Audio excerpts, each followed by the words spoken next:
when we meet. Let's take the good news and shout it in the street. Let's break the good news, though it seems too good to be true, that you'll soon marry me and I'll soon marry you. And we're gonna take a honeymoon cruise. Let's break the good news.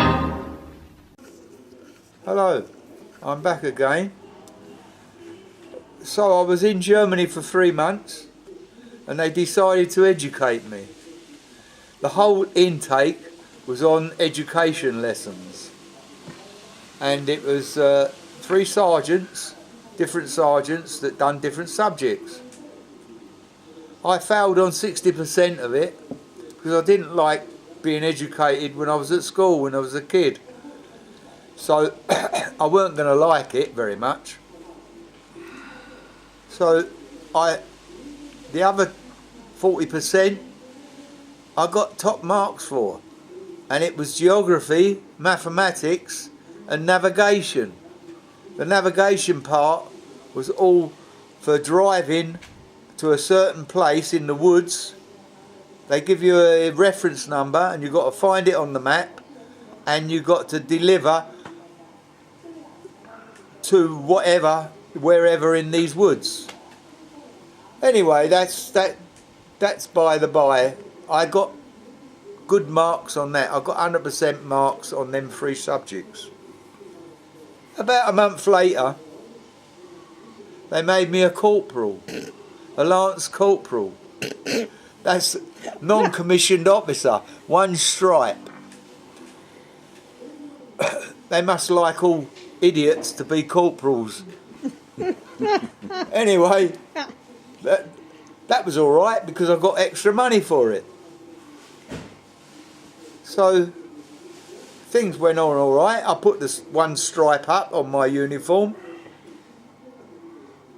and sometime later I was on a guard duty, but not the normal guard duty. It was a picket duty, a picket guard, where you walk around the trucks to make sure no one's stealing the petrol out of the trucks. So I was doing that, and they have a corporal and 2 other people, or 3 other people doing it, I can't remember exactly.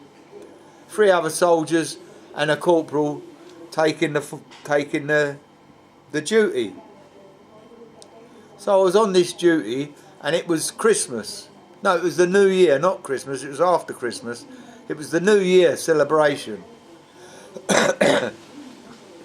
And I unluckily got the duty for vehicle picket.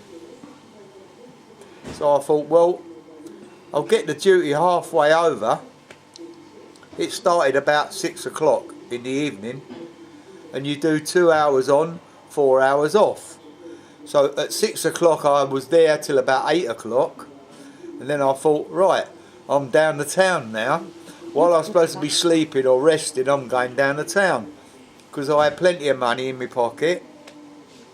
Anyway, I got pissed up down the town, and in one of the bars I was paralytic, they called the military police, and the military police brought me back to the camp.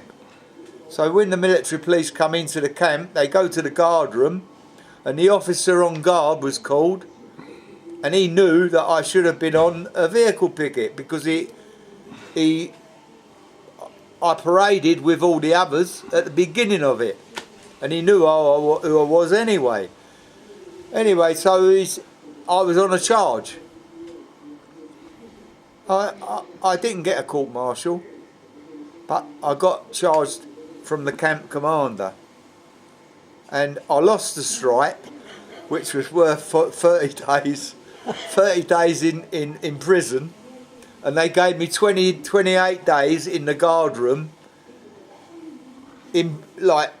contained in the guard room as a prisoner, and I lost the stripe, which was worth another 28 days.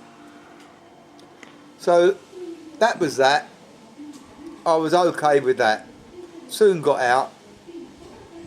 After a month I was out. So now I was a private again. How long had you had your stripe for? Oh, about 2 months. I had 2 months pay of it. Anyway, then I was in other trouble, other things. I was always in trouble doing something or other. And I was confined to barracks. And it didn't matter whether I was on CB, confined to barracks, and doing fatigues. I still went out with the rest of the boys. Got caught again, same thing happened.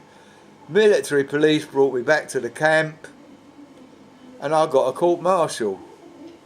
I ended up having a court-martial and getting 56 days in the Bielefeld prison, a British military prison in Germany, in Bielefeld. And I done my 56 days. I got a third of it knocked off because I behaved myself in there.